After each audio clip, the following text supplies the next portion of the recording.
Hello, my name is Kathleen Frost. I'm CEO of Doctors Invest Direct. Welcome to DID TV. We are going to discuss some very topical issues regarding pension legislation.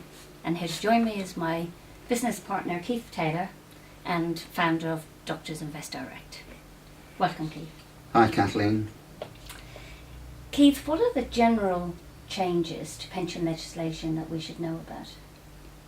There are four issues. The first is the imposition of a new annual allowance for the amount that people can put into pension policies each year. There's also a new lifetime allowance that's being imposed, which is pretty important. Thirdly, there are rules around pension accrual, which can have tax consequences as well. And then finally, there are changes to the rules regarding buying annuities and also something called income drawdown. What are the new limits of the amount that can be contributed to pensions in any 1 year? From the new tax year, starting in April, the government is reducing the annual allowance to £50,000. So that's quite a reduction in the amount that, as a maximum, can be paid into pension policies. But the good news is that 50% taxpayers can now obtain up to 50% tax relief against the contributions they're making. Why are lifetime allowance changes not good news? Well, they really aren't good news for very high earners. There is now going to be a new annual allowance that will be £50,000 a year that an individual can put into pension policies of all kinds. And whilst that limit has been reduced, the good news is that you can, if you pay tax at 50p in the pound, you can claim tax relief at that rate against your pension contribution that you make, which would be a very powerful thing to do if you pay tax at the various highest rates. Not so good, though, are changes that the government intend to make to the lifetime allowance. Why are lifetime allowances changes not good news? Well, the government, really rather surprisingly, has reduced the lifetime allowance from its present limit.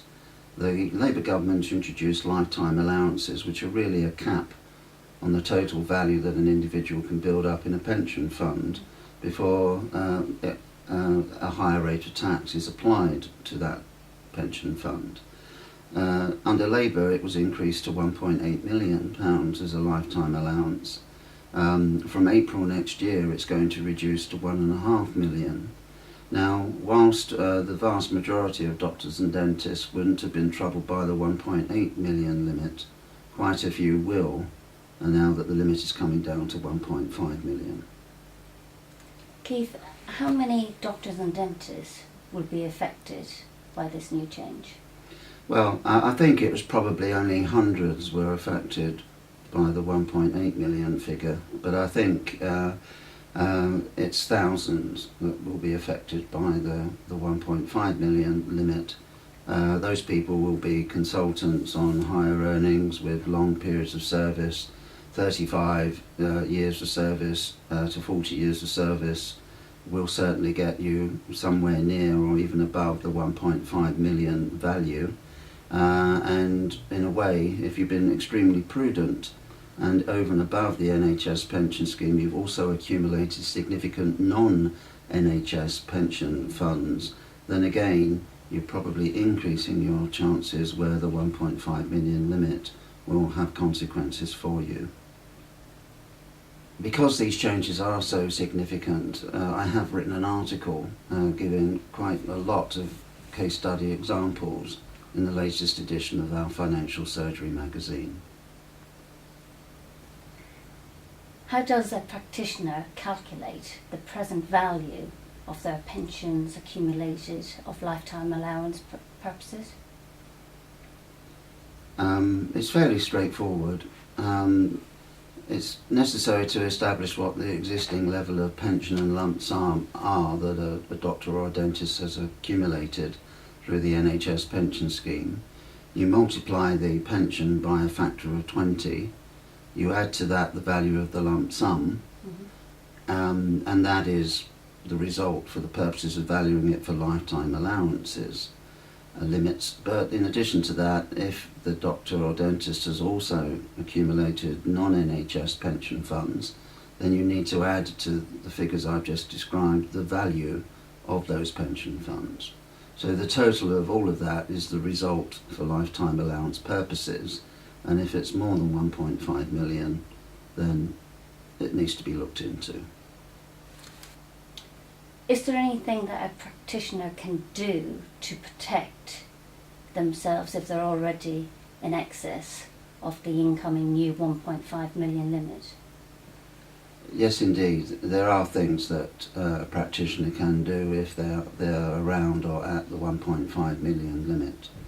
And it's best not to wait before looking into all of this. Effectively, I would encourage every doctor and dentist to obtain a statement as to the value of their benefits from the NHS pension scheme headquarters either in Fleetwood or in Scotland.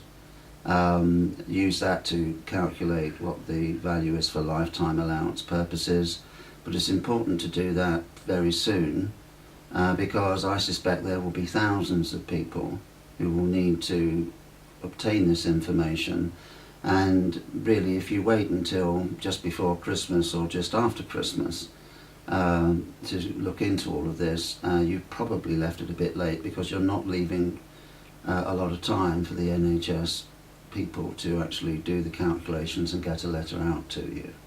So I would say find out what your position is now. If it is around the 1.5 million limit, then you can apply for something called fixed protection. Fixed protection effectively helps you to ring fence the value of the benefits that you've already achieved.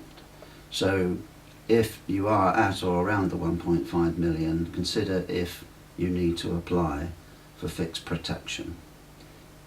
It is quite complicated, really. I have tried to make it sound quite simple. I certainly would not encourage a doctor or a dentist to try to work this out for themselves. I would say it's extremely important that practitioners get independent advice from somebody who's well versed in the technicalities of the NHS pension scheme as well as the general pension legislation, and specifically the legislation as it applies to these new lifetime allowances.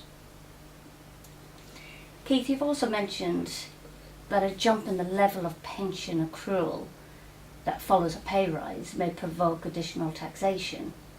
Can you explain this to us? Yes, it is quite complicated again, so I'm going to try and simplify it. But in essence, in a given year, there will be a value of the accrual in your pension benefits compared to the previous year. Whatever the value of that accrual is multiplied by a factor of 16, and the result counts towards the annual allowance for the year, which, as I've already said, is now reduced to £50,000.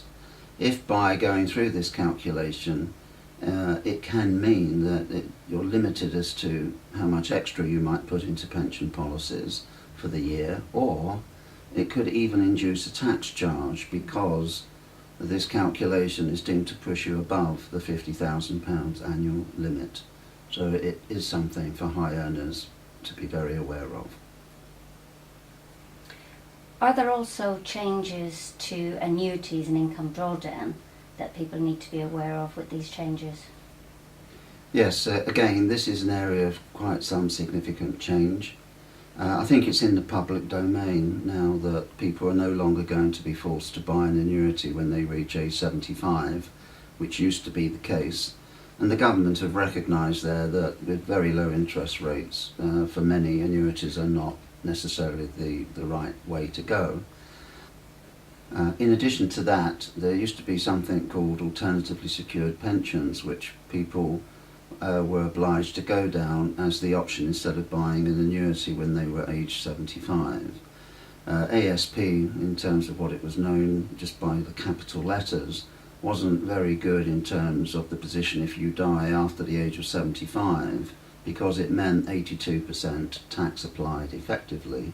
So you couldn't really pass on your pension asset to your beneficiaries if you were in the ASP type of arrangement. That is a form of what's known as income drawdown. So there's now going to be 2 new forms of income drawdown, which essentially allow you to leave the money invested in your pension fund and you just withdraw an amount each year to give you what an annuity might otherwise have given you as income to spend. There will be 2 forms of income drawdown available, and the form will depend on what's known as secure income. If an individual has secure income of less than £20,000, the form of income drawdown available would be known as capped drawdown. I don't see that really troubling most doctors and dentists, because I expect their NHS pensions will be in excess of £20,000 a year. Where that is the case, the form of drawdown available is called flexible drawdown, and the benefit here is that the doctor can pretty much decide how much they want to withdraw from their arrangement each year to suit the requirements in that particular year. So these changes actually are very good because they bring a lot more flexibility into the retirement planning, and the good news is that these changes apply from April 2011. How can doctors and dentists get help and guidance and all that we've discussed? Well, actually, in a way, I feel quite sorry for doctors and dentists arriving at retirement. If you've got NHS pensions and lump sums arriving, what do you do about that? And you've got perhaps a non-NHS pension pot, and you have to decide what form of retirement provision you go for there. Do you buy an annuity? Do you enter a form of income drawdown? It's quite tough decisions to make. So I personally would be certainly keen myself to opt for the best possible form of help and guidance, and that really does need to be independent guidance, and ideally it needs to be from somebody who understands doctors and dentists, and of course we believe we're well placed to understand all of that. The other thing just to say is that we are frequently invited to go along to different parts of the country to give talks on pension scheme matters. So I'd just like to say to viewers that if you would like us to come to your part of the country to give such a talk to a group of doctors or dentists, then we'd be delighted to take up any such invitation. Thank you, Keith. Thank you, Kathleen. You can access recent issues of Financial Surgery and the Retirement Guide in the library section of our website. Alternatively, you can call us for copies, or if you need help and guidance, also please call us. Meanwhile, thank you for watching DID TV. Doctors Invest Direct is a trading style of Taylor Frost Wealth Management, which is authorised and regulated by the Financial Services Authority. Now we show you some important compliance caveat which we strongly recommend you read and understand. Thank you.